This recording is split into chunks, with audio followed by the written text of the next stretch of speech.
Saludos mi gente, bienvenido a este episodio especial de Radio Independencia, un podcast de política, derecho y todo lo que se nos ocurra desde el independentismo boricua. Yo soy Andrés González Verdecía, en esta ocasión me encuentro solo. La compañera Adriana Gutiérrez Colón no pudo estar con nosotros a pesar de que intentamos grabar varias veces durante la semana. No nos fue posible por todos los problemas que hemos tenido a raíz del huracán María. Aún así queríamos sacar este programa porque entendemos que es importante, ¿verdad?, reaccionar a este fenómeno atmosférico que, como todos sabemos, nos ha impactado de una manera inimaginable. Yo creo que fue peor de lo que todos pensábamos. Nosotros estamos bien, en general, ¿verdad? Nuestras familias están bien, a pesar de que tuvimos daños quizás a nuestras pertenencias, a nuestras casas, unos más que otros. Nuestras familias están bien. Esperamos que la mayor parte de ustedes también, ¿verdad?, estén bien y que de haber sufrido algún daño sean daños materiales y que sus familias pues estén sanas y salvas. Estamos sin luz y sin agua en el estudio, como gran parte de Puerto Rico todavía, la gran mayoría, por lo que si notan algún ruido raro, algo distinto, el sonido de una planta o el ladrido de mis perros, pues la realidad es que estamos usando otro equipo y estoy grabando desde mi casa. Y ¿verdad?, esperamos pronto, si se restablece el sistema eléctrico o si encontramos alguna manera de grabar en otro sitio, pues volver a la normalidad y tener nuestros programas con nuestros invitados y más o menos el formato que hemos estado llevando hasta ahora. Como todos saben, Puerto Rico acaba de pasar por lo que yo creo que sin duda o probablemente es el fenómeno atmosférico más fuerte de nuestra historia, por lo menos moderna. Solamente lo están comparando con el huracán San Felipe en la década del 20, pero yo creo que ninguno de nosotros había pasado por algo como esto, aunque gran parte del país estaba ya esperando que estuviéramos mucho tiempo sin luz y sin agua por muchas razones, por lo que vivimos 2 semanas antes en Irma, porque sabemos cuál es el estado de la infraestructura eléctrica en el país y además porque era un huracán muy fuerte. Yo creo que nadie o muy pocas personas se esperaban que estuviéramos totalmente incomunicados por tanto tiempo.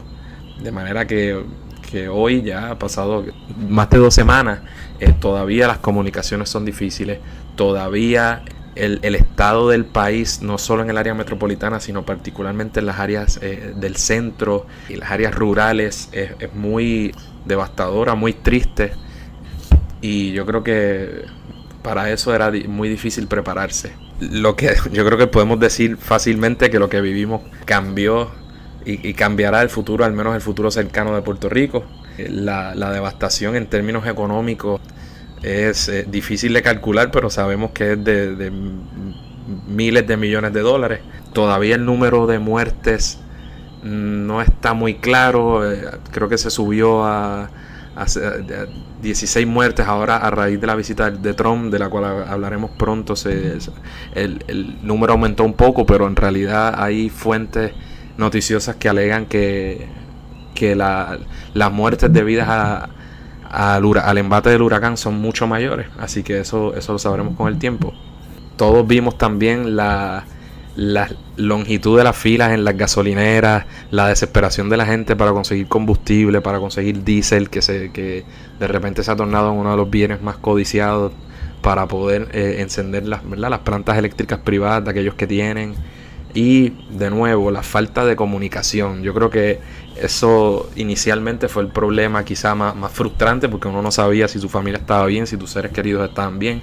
Y eso pues ciertamente causó una histeria, digamos, muy generalizada y muy preocupante. Por el lado positivo, yo creo que el país, a la misma vez, vimos una reacción del pueblo en general que se tiró a las calles a colaborar, a limpiar las vías sin tener que esperar por el gobierno u otras entidades, que puso de su parte, dándole cierta deferencia al gobierno para que actuara de una manera respetuosa, entendiendo que la magnitud del evento era tal que ameritaba poner de nuestra parte, ¿no?, ser respetuoso hacia el otro y trabajar para salir de lo que ciertamente fue y sigue siendo una emergencia, algo que no habíamos vivido. Con el pasar del tiempo, yo creo que la gente se empezó a frustrar más por la lentitud en el restablecimiento de lo que iba a ser la nueva normalidad, de la provisión de servicios, de que las filas no bajaban en las gasolineras, Y yo creo que eso desesperó más a la gente y le metió más presión al gobierno, que a su vez metió presión al gobierno de los Estados Unidos y a la comunidad internacional,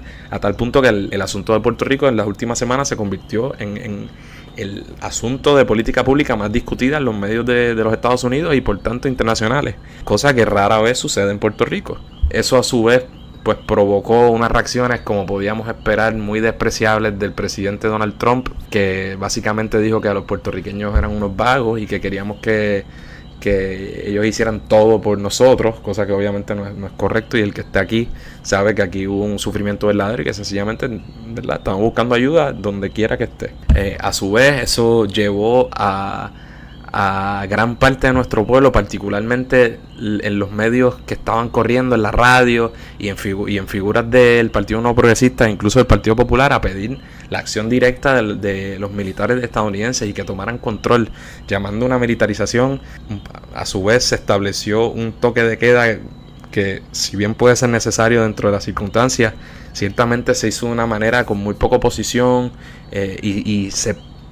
y además permaneció en vigor por mucho tiempo. Solo ahora ha comenzado a flexibilizarse. Igualmente sucedió con la ley seca, que de nuevo se pudo entender durante el evento, pero se extendió por mucho tiempo, y no fue hasta que la gente, y en especial los comercios, empezaron a ejercer presión, que hubo cierta flexibilización, hasta que al fin y al cabo se quitó. Esta tragedia humana también vio una flexibilización de la ley de cabotaje, cuando el presidente de los Estados Unidos básicamente la hizo inaplicable por un término de 10 días. Y esto es importante porque la ley de cabotaje básicamente ha sido uno de los puntos históricos del independentismo, que, ¿verdad?, al denunciar que eso es pues una manifestación más del colonialismo en Puerto Rico, al exigir que los barcos que entren aquí vengan, ¿verdad?, tengan bandera americana y sean de la Marina Mercante de los Estados Unidos, que por muchas razones es la más cara del mundo, y eso nos ha perjudicado siempre económicamente, y en esta ocasión impidió y retrasó la llegada de ayuda humanitaria de muchos otros países, o que pudo haber llegado, y todo por una ley federal que aplica en Puerto Rico. El hecho de que hasta Donald Trump haya tenido, y el gobierno republicano de Donald Trump haya tenido que aceptar esa realidad, es evidencia de que esa ley debería irse y que no debería aplicar en Puerto Rico. A su vez, vimos una actitud del gobierno que, si bien al principio se le dio deferencia y mucha gente decía que estaban actuando bien dentro de las circunstancias, de repente parecía lenta, desorganizada y, más importante aún, en mi opinión, totalmente sumisa ante el gobierno de los Estados Unidos, evidentemente para que no se perjudicar a cualquier oportunidad de recibir algún dinero federal para lidiar con esta situación. Entonces es una actitud totalmente colonialista y bochornosa, cuando básicamente el gobierno federal, para las cosas que le conviene, se arroga la facultad de hacer con Puerto Rico lo que quiera, ¿verdad?, como el territorio no incorporado que somos, o como nos tratan, a tal punto que pueden aprobar promesas y pueden imponer una junta de control fiscal compuesta por 7 personas impuestas por ellos y hacer con Puerto Rico lo que les plazca. Sin embargo, a la hora de colaborar y ayudar en un asunto, una catástrofe humanitaria que vivió su territorio, entonces nos tratan como lo que somos legalmente, que son ciudadanos de segunda categoría. O sea que el gobierno de Puerto Rico, en lugar de exigir lo que le corresponde, que, ¿verdad?, ya que estamos formalmente dentro de ese esquema, pues adoptó una actitud totalmente servil ante lo que fueron ataques directos del presidente de los Estados Unidos. Eso tuvo su punto más obvio cuando el presidente Donald Trump viene a Puerto Rico y aquí le dicen la cara al gobierno, el gobierno electo de Puerto Rico y a los puertorriqueños que debíamos estar orgullosos porque solo habían muerto 16 personas, no con una catástrofe real como Katrina, como si nosotros aquí estuviéramos vacilando y no estuviéramos sufriendo, y gran parte de nuestro pueblo no estuviera sufriendo grandemente los embates de lo que a todas luces es una catástrofe.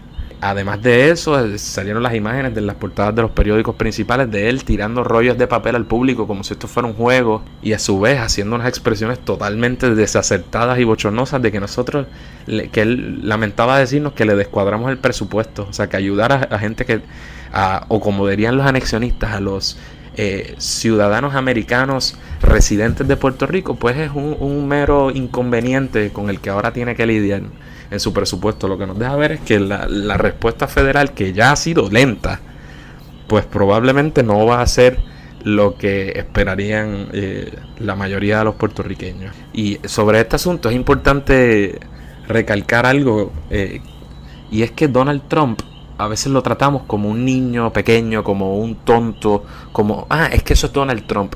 Pero no podemos olvidar que él no solo fue elegido por el pueblo norteamericano y a sabiendas de lo que era, porque aquí nadie fue engañado. Lo que diga este señor representa la postura oficial del gobierno federal de los Estados Unidos en cuanto a Puerto Rico. Y ciertamente aquellas personas que aboguen y que digan que una y otra vez que creen en la igualdad y que la estadidad está a la vuelta de la esquina, pues yo creo que esto debe ser un momento de iluminación sobre cuál es el trato y la percepción del gobierno federal de los Estados Unidos hacia Puerto Rico. Y por tanto, yo creo que la respuesta del gobierno, yo creo que debía de ser la de total repudio y decírselo en la cara y sacar cara por los puertorriqueños, porque la responsabilidad del gobierno de los Estados Unidos de ayudarnos debería provenir primero porque tienen la soberanía formal sobre lo que sucede en Puerto Rico y por tanto deberían tener también obviamente la responsabilidad. Pero además de eso, porque somos seres humanos, no porque seamos fellow Americans, sino porque somos seres humanos y somos un pueblo vecino y un país poderoso como los Estados Unidos, y todos los países que tengan la capacidad de hacerlo deberían colaborar, porque estamos hablando de cosas humanitarias y yo creo que es un punto que no podemos olvidar.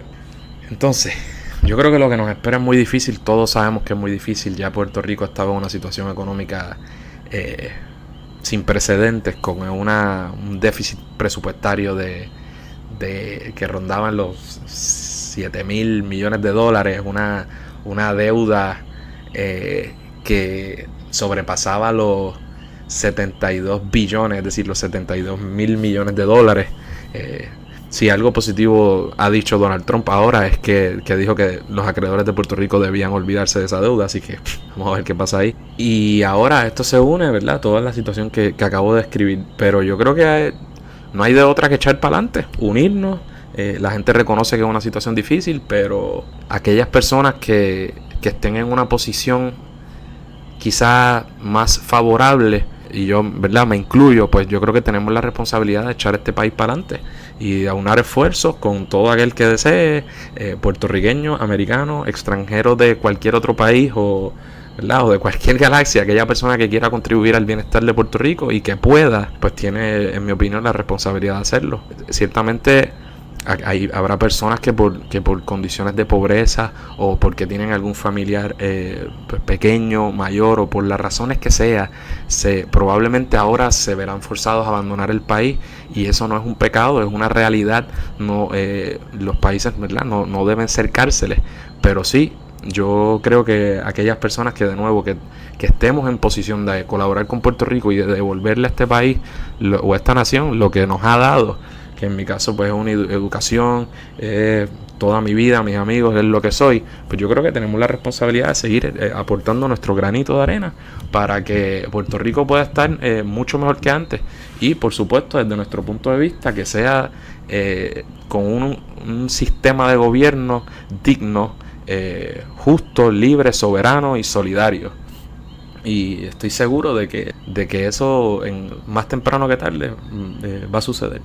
Entonces, ¿qué vamos a hacer nosotros? Pues nosotros en Radio Independencia estamos tratando de establecer iniciativas para la recaudación de fondos que puedan ser destinados a ayudar a los damnificados del huracán María, y eso pues lo estamos trabajando poco a poco, pero ya tenemos algunas ideas de las que les estaremos hablando luego, y que podrán ver en nuestras redes sociales para establecer esas campañas y poder ayudar a las personas más perjudicadas. También ha habido un sinnúmero de campañas en las redes sociales y en todos los medios que ustedes pueden ver, de gente famosa, Ricky Martin y todos los atletas que han puesto su granito de arena dentro y fuera de Puerto Rico. Pues obviamente ayuden a esa gente. Tengan cuidado con aquellas corporaciones sin fines de lucro o aquellas entidades que muy grandes o, ¿verdad?, que ya tienen unos roles demasiado designados, de forma tal que la ayuda no siempre llega donde tiene que llegar o llega solamente a un grupo muy definido.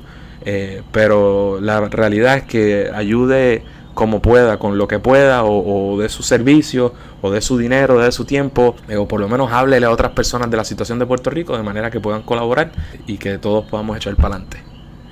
Entonces, muchas cosas sucedieron aparte de esto. Obviamente esto es lo más importante. El 23 de septiembre se celebró el Grito de Lares. Como ustedes saben, el Grito de Lares es probablemente la celebración del independentismo puertorriqueño más importante que tenemos. Celebramos la rebelión que en el 23 de septiembre de 1868 se llevó a cabo en el pueblo de Lares, donde se proclamó la República. Era una gesta que se iba a hacer conjuntamente con los revolucionarios cubanos, en lo que fue el Grito de Yara. Por muchas razones, pues su líder Betancer no pudo estar en Puerto Rico, hubo que adelantarlo, pero por un tiempo los revolucionarios tomaron Lares y proclamaron la República, y eso hasta el día de hoy lo celebramos anualmente los independentistas puertorriqueños, y representa quizá la aspiración que tenemos todos y ¿verdad?, de continuar con esa gesta hasta el día que logremos la independencia de Puerto Rico. Le íbamos a dedicar un episodio a eso, pero pues por razones obvias no pudimos hacerlo, pero en un futuro seguramente tocaremos el tema y traeremos a alguien que pueda hablar en detalle sobre ese suceso. Además de ello, pasó algo muy importante que nos encantaría discutir cuando tengamos la oportunidad, y es que el domingo pasado, el 1 de octubre, se celebró el referéndum en Cataluña para decidir si deseaban independizarse de España. Por muchas razones, eso es muy importante para mí, para nosotros. Tengo amigos catalanes, y creo que hay hasta la bandera se parece a la de Puerto Rico, y por razones históricas hay una similitud ahí. La respuesta del Estado español fue cruenta. Los tribunales declararon ilegal esa consulta, y en el momento en que llegó la consulta hubo mucha violencia del Estado español, lo cual repercutió sobre la percepción internacional, diría yo. O sea que en términos políticos el Estado español quedó muy mal parado. El Estado español está controlado ahora por el Partido Popular, es el partido de derecha conservador, y el presidente de gobierno actualmente es Mariano Rajoy, y ciertamente no iban a dar espacio a ese referéndum en el que más o menos el 90% de los electores participantes votaron por la independencia. Así que estamos en un momento muy álgido en que habrá que ver qué hacen los catalanes. Dicen que van para adelante y que van a declarar la independencia. El Estado español lo va a impedir. El rey de España ya hizo unas expresiones. Y es un momento pues muy difícil, y también con mucha esperanza para los independentistas catalanes. También queríamos dedicarle un programa a este asunto, pero de nuevo María se interpuso y contra eso no se puede. Así que seguiremos con mucha atención esa noticia internacional. También sabemos que ocurrió una masacre muy triste en Las Vegas cuando un señor llamado Stephen Paddock, de 64 años, un americano blanco residente en Las Vegas, básicamente se fue al techo de un casino en Las Vegas y abrió fuego con una metralleta. Hasta el momento más de 60 muertos y sobre 500 heridos, en lo que es la masacre de esta naturaleza más grande que ha habido en los Estados Unidos. Sabemos que Estados Unidos es una nación que se ha caracterizado por ese tipo de ataque ilógico, básicamente sin ningún fin, sin ningún sentido, ¿verdad? Alguien diría que ese tipo de ataque siempre es sin sentido, pero no es un ataque político quizá, o que sepamos, es algo, y que la realidad es que hasta ahora ha sido muy característico de los Estados Unidos. ISIS se atribuyó el ataque, pero el FBI dijo que no tienen ninguna evidencia de ello, y pues básicamente no le creen. Entonces ahora tenemos la alegación del grupo terrorista islámico ISIS, y la palabra de un gobierno, de un embustero que quizás sencillamente no quiere reconocer que los terroristas musulmanes le atacaron, o que quizás en realidad no fue ISIS. No lo sabremos con certeza, por lo menos en esta etapa.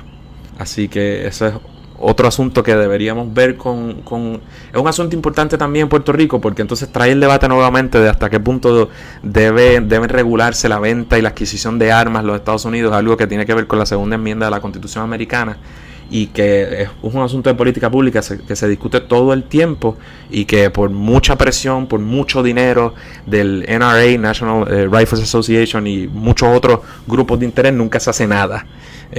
Y en Puerto Rico toca porque por nuestra condición colonial esa disposición constitucional aplica en Puerto Rico y menoscaba nuestra capacidad de regular la venta y control de armas.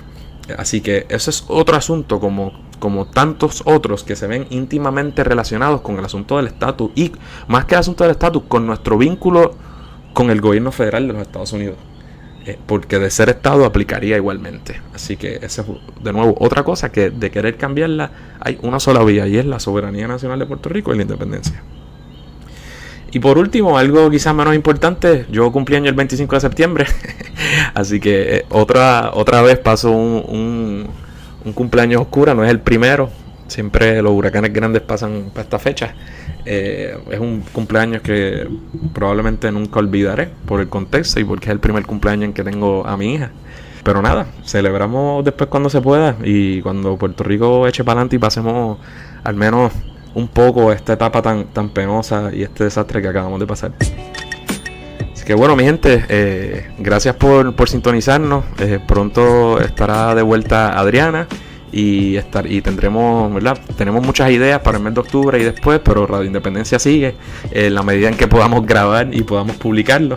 Agradecemos su apoyo, aunque el acceso ha sido limitado al internet. Algunas personas nos han escrito y nos han manifestado su apoyo al programa y al proyecto.